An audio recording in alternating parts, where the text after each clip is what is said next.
"You're my husband now," said the Apache girl after the bounty hunter chose not to kill her. The sun had barely risen above the wide desert when the bounty hunter rode alone across the dry land. Dust followed behind his horse like a quiet shadow, and the wind carried the smell of heat even though morning had just begun. He moved with calm patience, his posture steady, his eyes always searching the horizon. People in many towns knew his name, though they spoke it softly. They said he never missed a job.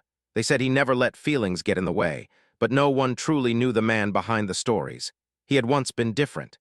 Years ago, he had lived with laughter, friends, and plans for a future that felt simple and warm. Life had changed him slowly, one loss after another, until the only thing he trusted was work. Hunting bounties gave him purpose. It gave him a clear path when everything else felt uncertain. His horse stepped carefully over rocky ground as he checked the map folded inside his coat. The job had come from a wealthy landowner who claimed an Apache girl had stolen supplies and helped rebels avoid capture. The payment offered was unusually high, which had made him suspicious from the beginning. High payment often meant hidden trouble. Still, he had accepted the job. He always followed certain rules. He never harmed someone without reason. He always listened before acting.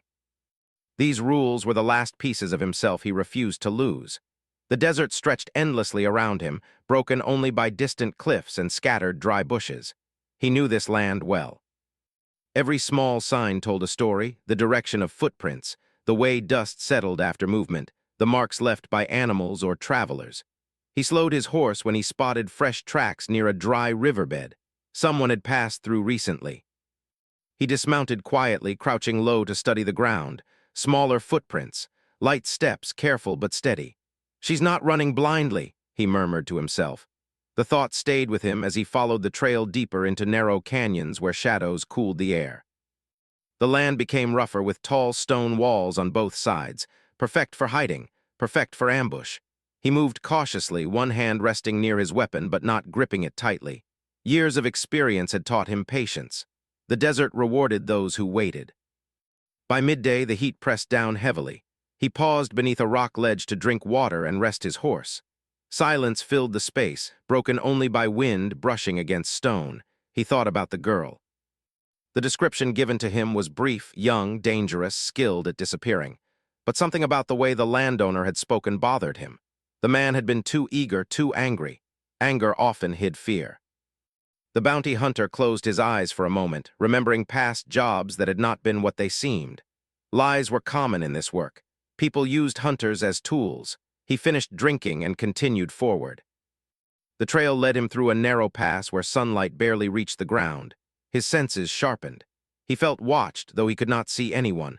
The feeling was familiar, the quiet awareness that someone else moved nearby. He stopped suddenly. A small rock slid from above and landed near his boot. He looked up slowly. At first, he saw nothing. Then a figure stepped into view on a ledge above him. A young Apache girl stood there, her posture straight, her eyes calm. She did not look surprised to see him. For a long moment, neither of them spoke. She climbed down carefully, moving with balance and confidence. Dust brushed against her clothing, and a faint injury marked her arm, wrapped with cloth. "You followed the tracks," she said softly. Her voice held no fear, only quiet acceptance. "Yes," he replied. She studied him as if measuring something beyond his appearance. The wind moved between them, carrying silence heavier than words. "You came for the bounty," she said. He nodded once. She did not run. That surprised him more than anything. Most targets tried to escape, begged for mercy, or reached for hidden weapons. She simply stood there, her gaze steady. It was not defiance. It was something deeper, a tired strength, as if she had already faced too much to fear one more moment. He felt an unexpected hesitation.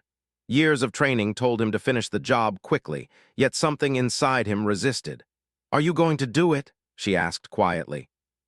He did not answer right away. Instead, he studied her more carefully. She looked exhausted, like someone who had traveled far without rest. Her clothes showed signs of long journeys and dust marked her face, but her eyes remained sharp. "I want to hear your side," he said finally. A faint change crossed her expression, surprise mixed with cautious relief.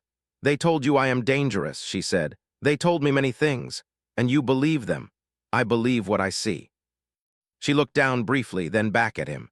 "Then look carefully." The words lingered between them. He lowered his weapon slightly, though he did not fully relax. Trust came slowly to him. She stepped closer, slowly enough that he never felt threatened. "I did not steal," she said. "I took back what was taken from my people." He listened without interrupting. She explained that supplies had been promised to her tribe in exchange for land agreements. The landowner who hired him had broken those promises, keeping resources meant for families who needed them. When she tried to speak out, he accused her of crimes and placed a bounty on her.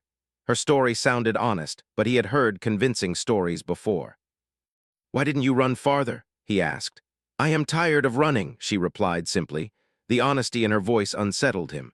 Silence returned again. A hawk circled high above, its cry echoing across the canyon. He realized he still held the power to end this moment quickly. One decision would finish the job and bring payment. Another decision would change everything. "You could try to escape," he said quietly. She shook her head.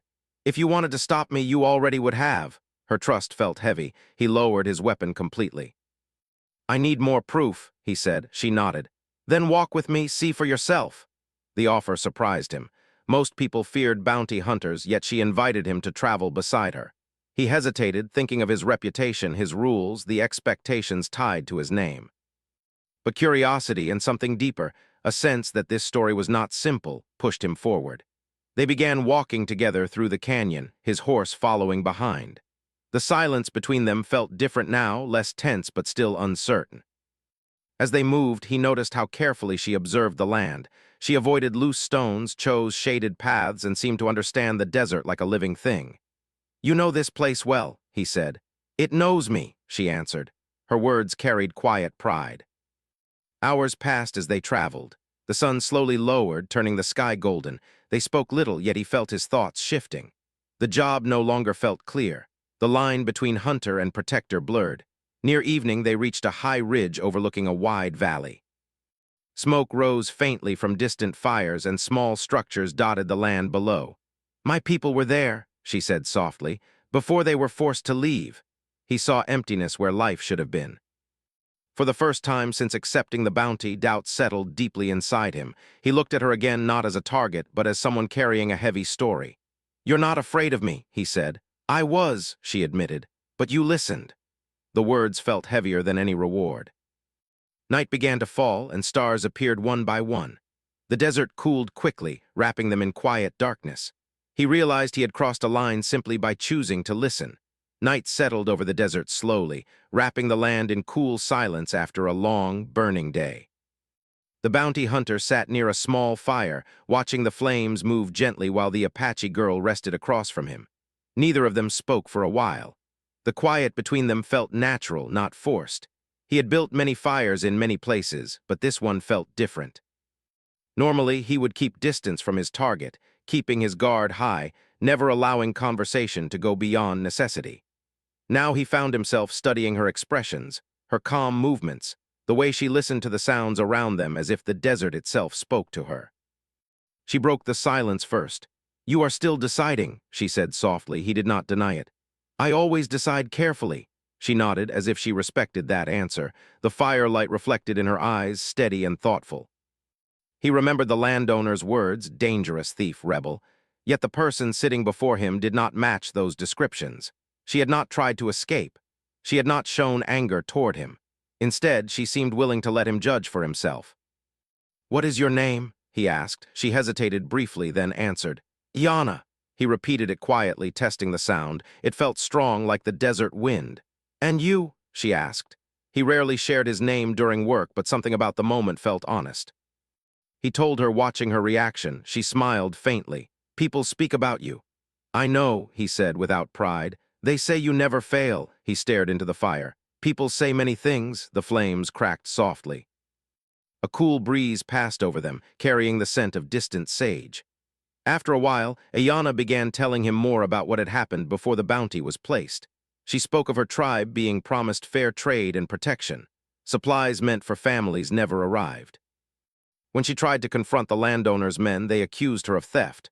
Soon after, she heard rumors of a bounty placed on her head. "I became easier to blame than the truth," she said quietly. He listened carefully. Every detail mattered. His work had taught him to separate emotion from facts, yet he could not ignore how consistent her story sounded. "You must understand," he said slowly, "many people claim innocence." "I know," she replied. "That is why I asked you to walk beside me." Her answer stayed with him long after she finished speaking. The next morning came with soft light spreading across the sky. They packed their things quickly and continued traveling. He noticed that she walked with confidence despite exhaustion, choosing paths that avoided open ground. "You expect someone else to follow," he said. She nodded. "The landowner will not trust only one hunter." He knew she was right. High payments often attracted multiple hunters. Some cared little for truth or fairness. By midday, they reached an abandoned settlement. Wooden structures leaned under years of wind and sun. Broken fences marked where families once lived. She stopped near one of the buildings. "This place once traded with us," she said. After the landowner took control, many left. He studied the surroundings carefully.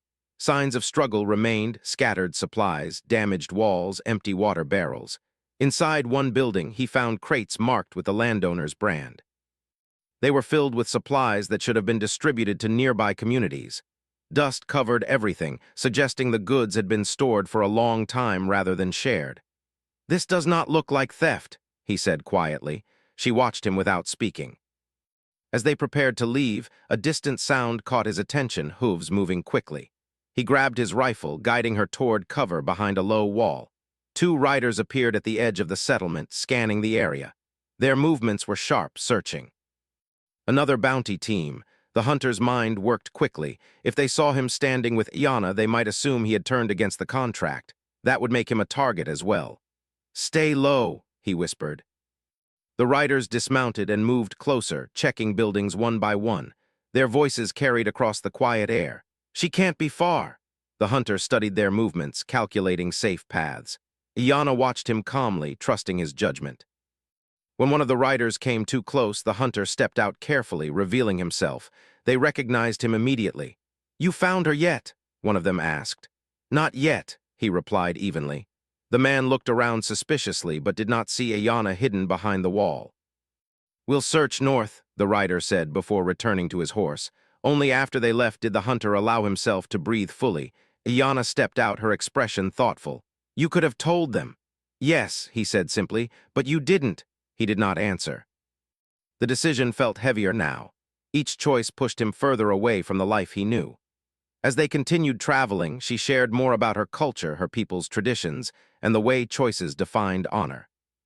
He found himself listening more than speaking, absorbing stories that felt honest and grounded. In the late afternoon, danger returned unexpectedly. A hidden trap left by another hunting group caused his horse to stumble. He fell hard, pain spreading through his shoulder. Before he could react, one of the rival hunters emerged from behind rocks. The situation turned tense quickly. The rival hunter aimed at him, demanding information about the target. Before he could respond, Iana acted. She used her knowledge of the terrain to distract the attacker, creating an opening that allowed the bounty hunter to regain control without serious harm. The moment passed quickly, but it changed something between them. "You saved me," he said afterward. "You listened to me first," she replied. They continued forward in silence, both understanding that trust had grown stronger through shared danger. As evening approached again, he realized his perspective had shifted. He was no longer simply verifying a story. He was protecting someone he believed might truly be innocent. The desert stretched endlessly before them, but the path ahead felt clearer. By choosing not to turn her in, he had crossed another invisible line. The morning air felt cooler than usual as they continued their journey across the wide desert. The sky stretched endlessly above them, painted in soft shades of gold and blue. The bounty hunter walked beside his horse, while Iana moved ahead with quiet confidence, guiding them through paths that avoided open ground. The events of the previous day stayed in his mind. Another hunting group had nearly discovered them, and she had stepped forward without hesitation to help him. That moment had changed something inside him. Trust was no longer just an idea, it had become real. He noticed how their silence no longer felt heavy. It was comfortable now, filled with understanding instead of uncertainty. "Where are we going?" he asked after some time. "To a place where truth still has witnesses," she replied. Her answer was simple but carried weight. He had learned that she spoke carefully, choosing words with purpose. Every step they took felt like part of a larger plan, even if he did not yet see the full picture. They passed through narrow trails surrounded by tall rocks. The wind moved gently through the canyon, creating a soft, humming sound. Occasionally, she stopped to study the ground, checking for signs of others. "You always watch behind us," he said. "Yes," she answered. "People who hide lies do not stop easily." He understood what she meant. If the landowner had truly placed a high bounty on her, then more hunters would come. Some might not care about the truth at all. As they walked, she began to share more about her past. She spoke of growing up among her people, learning to listen to nature and respect balance. Her stories were filled with warmth and quiet strength. He listened carefully, realizing how different her world had been from his own. "I once believed people always keep their promises," she said softly. "Then I learned some promises are only words." He felt a familiar ache in her statement. He had learned the same lesson long ago, though in different ways. They reached a small settlement by midday. Unlike the abandoned place they had visited before, this one still showed signs of life. Smoke rose from chimneys, and a few people moved between buildings. As soon as they entered, several townsfolk noticed the bounty hunter. Some greeted him cautiously, aware of his reputation. He felt their eyes linger on Iana as well, curious but not hostile.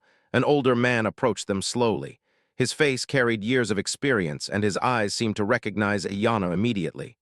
"You came back," the man said. "I needed someone to hear the truth," she replied. They were invited inside a small building where the air felt cooler. The older man listened carefully as she explained everything again, this time including the bounty hunter as a witness.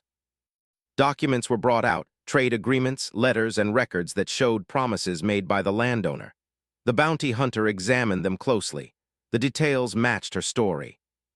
Supplies were supposed to be delivered regularly, yet records showed they had stopped without explanation. "Why did no one speak earlier?" he asked. The older man sighed. "Fear travels faster than truth. Many depend on that landowner's influence." The words settled heavily in the room. For the first time, the bounty hunter felt anger rise within him, not the cold anger he had known in the past, but something deeper. He had taken jobs based on trust that the law would guide him toward justice. Now he began to question how often he might have been used. Outside, children ran across the dusty street, laughing freely. The simple sight reminded him that the choices made by powerful people affected real lives. Iana watched him carefully, sensing the shift in his thoughts. "You see now," she said quietly. "I see more than before," he replied. They spent several hours gathering information. A few townsfolk shared stories about missing supplies and broken agreements. Each piece added weight to her claim, but safety did not last long. A young boy rushed into the building, breathless. "Riders are coming," he said urgently. The bounty hunter stood immediately, instincts returning. He moved toward the window and saw dust rising in the distance. Several riders approached quickly. "More hunters," he said. The room grew tense. Some townsfolk prepared to leave while others hid important documents. "We cannot stay here," he added. "They will search everywhere." Iana nodded calmly. She knew this moment would come.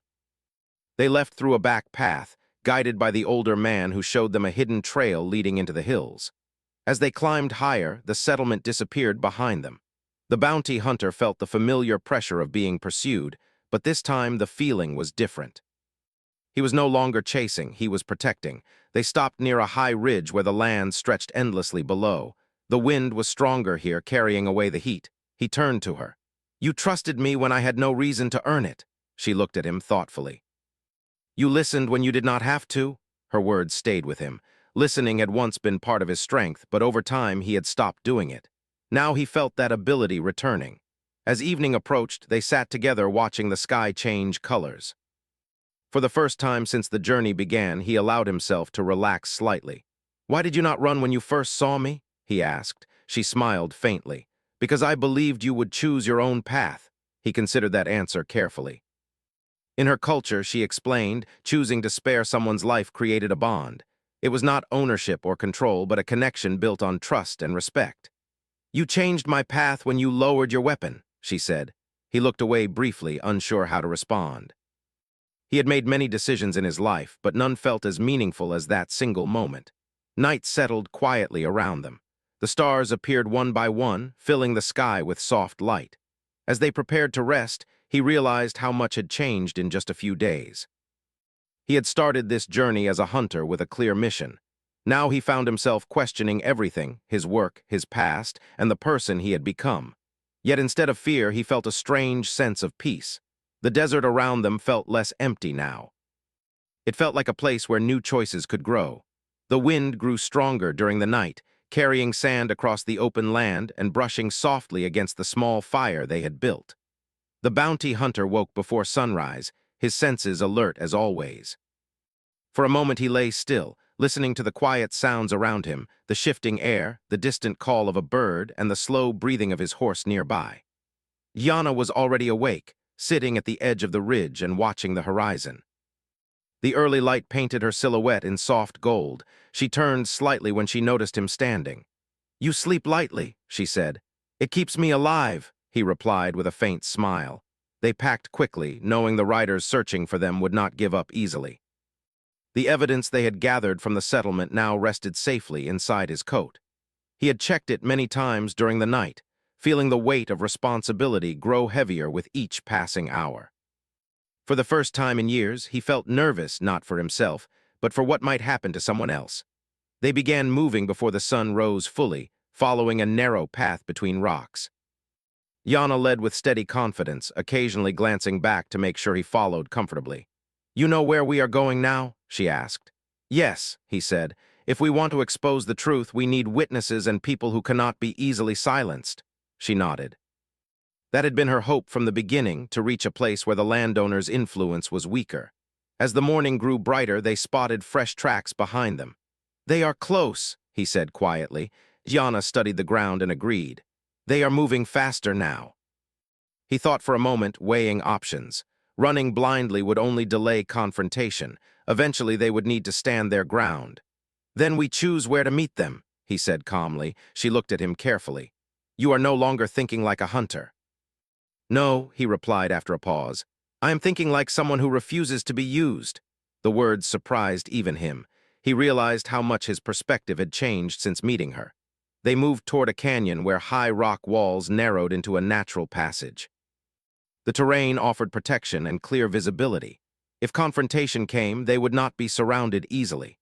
As they walked, silence returned, but it felt filled with shared understanding rather than uncertainty. After several hours, they heard the sound of approaching riders echoing through the canyon. The bounty hunter stopped and turned to Ayana. "They will reach us soon." She did not look afraid. Instead, her expression held calm determination. "We face them together," she said. He nodded. The riders appeared at the entrance of the canyon, slowing their horses as they spotted the pair waiting ahead. There were 3 of them this time, experienced hunters judging by their posture and equipment. One stepped forward. "You found the girl," he said to the bounty hunter, "and you didn't bring her in." "I found more than I expected," he replied. The man's expression hardened. "Step aside, the contract still stands." He felt the weight of the moment pressing against him. Years of habit told him to avoid conflict with other hunters, but he could not step back now. "The contract is based on lies," he said firmly. "There is evidence." The other hunter laughed quietly. "Truth doesn't pay." Those words confirmed everything he had begun to fear about his profession. "I won't hand her over," he said calmly. Tension filled the air. The riders exchanged glances, uncertain how far he would go. Yana stood quietly beside him, her presence steady. She did not hide or retreat. Instead, she faced the riders with calm dignity. The standoff lasted several long seconds. Finally, the riders backed away slowly, deciding the situation was not worth risking conflict. As they turned their horses, one called out, "You've changed." "That will cost you." He watched them disappear into the distance, feeling both relief and certainty. "Yes," he murmured to himself, "it already has." They continued forward, the encounter strengthening their resolve. Yana walked closer to him now, as if acknowledging the choice he had made. "You risked your reputation," she said softly. "It was never worth more than truth," he answered. She studied him carefully, seeing the honesty in his eyes. By late afternoon, they reached a wide valley where a larger town stood. This place held more authority, people who could listen without immediate fear of the landowner's power. Before entering, they paused near a stream to rest. The water moved gently, reflecting the sky like a mirror. Yana sat beside him quietly. After a moment she spoke again, her voice softer than before. "In my culture," she said, "when someone chooses mercy instead of harm, a strong bond is created." He listened carefully. "You chose not to take my life," she continued. "You walked beside me, you protected truth even when it changed your path." He felt the seriousness in her words but remained silent, unsure where she was leading. She looked directly at him. "You're my husband now." The words surprised him deeply. He did not react immediately, searching her expression for understanding. She smiled gently at his confusion. "It does not mean ownership," she explained. "It means I have chosen you as my partner, someone who stands beside me, someone I trust with my life." He felt warmth and uncertainty at the same time. No one had spoken to him with such honesty in many years. "I don't know if I deserve that," he admitted quietly. "You earned it when you chose kindness," she said. They sat together for a long moment, letting the meaning settle between them. The desert wind moved softly around them, carrying away the tension that had followed them for days.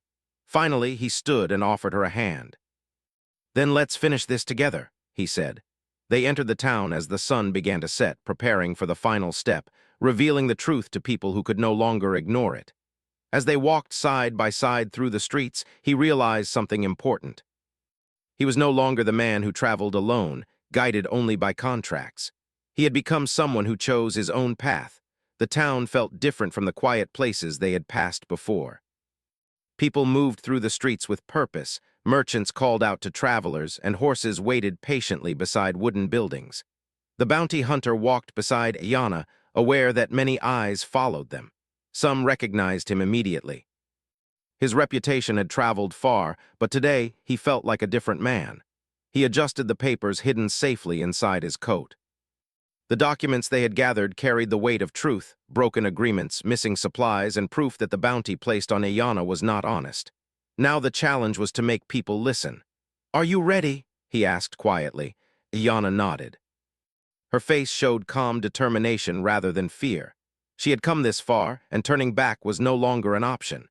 They headed toward the town office where local leaders handled disputes and trade matters. The building stood at the center of the square, solid and simple, with a large wooden door that remained open during the day. Inside, several officials sat behind a long table. They looked up as the pair entered. One of them, an older woman with sharp eyes, spoke first. "What brings you here?" The bounty hunter stepped forward. "We need witnesses to hear a claim. It concerns a false bounty and broken agreements." The officials exchanged glances. False bounties were serious matters. One motioned for them to continue. He placed the documents carefully on the table. Iana stood beside him, her posture straight and steady. As they explained the situation, the room grew quieter. The officials examined each paper closely, asking questions that required clear answers. The bounty hunter spoke honestly about how he had accepted the contract without knowing the full story. Admitting this felt strange, but he refused to hide behind pride. "We followed the evidence," he said. "The bounty was placed to silence her." The older woman studied Ayana carefully. "Do you have witnesses?" "Yes," Ayana replied. She shared the names of people from the settlement who had agreed to speak if needed. The officials sent a messenger immediately. Hours passed while they waited. The tension felt heavy, but neither of them lost patience. Outside, the sun moved slowly across the sky, casting long shadows through the windows. Finally, the messenger returned with several witnesses. The older man from the settlement stepped forward and repeated everything they had discovered: the missing supplies, the broken promises, and the pressure placed on those who questioned the landowner. The room filled with quiet discussion. The officials examined the evidence again, comparing it with existing records. The bounty hunter watched carefully, feeling both hope and uncertainty. At last, the older woman spoke. "Based on what we see here, the bounty appears unjustified. We will suspend it until a full investigation is completed." Relief spread through him like warm sunlight. Yana closed her eyes briefly, breathing deeply as if releasing a heavy burden she had carried for too long. The decision was only the beginning. Word spread quickly through the town. Some people approached to offer support, while others whispered about how powerful figures might react. As they stepped outside, the sky had begun to turn orange with evening light. "It is not finished yet," Yana said quietly. "No," he agreed, "but it is a start." They found a quiet place near the edge of town to rest. The tension of the past days slowly faded, replaced by a sense of calm. He watched the horizon while thinking about everything that had changed. "I was ready to walk away from you once this was done," he admitted after a long silence. She turned toward him. "And now, I don't think I want to go back to who I was." Her eyes softened. "Then do not." The simplicity of her words made him smile faintly. The following morning brought new developments. News arrived that the landowner had been summoned to answer for the accusations. Without the protection of a false bounty, his influence weakened quickly. More people came forward, sharing similar stories of broken agreements. The bounty hunter felt a strange sense of closure. For years, he had followed contracts without questioning the larger picture. Now he understood that justice required more than simply completing a task. Yana spent time speaking with members of her community who had traveled to the town after hearing the news. Watching her among her people, he saw a different side of her, strong, compassionate, and deeply connected to those she cared about. Later that day, she joined him near the stables where his horse waited. "You look lighter," she said. "I feel lighter," he admitted. They walked together through the town, talking about what might come next. He confessed that he did not know where his path would lead now that he had stepped away from the life of a bounty hunter. "You always had a choice," she said gently. "You just did not see it before." He thought about that carefully. For years he had believed his path was fixed, shaped by loss and survival. Meeting her had shown him that new paths could appear unexpectedly. As the sun began to set again, they rode out of the town together. The desert stretched ahead, wide and open, no longer feeling empty. Instead, it felt full of possibility. They traveled slowly, without urgency. For the first time in a long while, he did not have a destination driven by a contract or reward. "Where will we go?" he asked. She looked toward the horizon thoughtfully. "Somewhere new. Somewhere we can build instead of chase." He nodded. The idea felt right. Days passed as they rode across the land, sharing stories and quiet moments. Their bond grew naturally, based on shared experiences rather than dramatic promises. They learned each other's habits, strengths, and fears, creating a partnership built on trust. One evening, as they sat beside another small fire under the stars, he realized how much his life had changed. The man who once traveled alone now felt part of something larger, not just a partnership with Ayana, but a connection to purpose and meaning. "You saved more than my life," she said softly. He shook his head. "We saved each other." The fire crackled gently between them, casting warm light across their faces. The journey ahead remained uncertain, but for the first time, uncertainty felt like freedom rather than fear. As the night sky stretched endlessly above them, he understood that mercy had changed everything. One decision, lowering his weapon, had transformed two lives.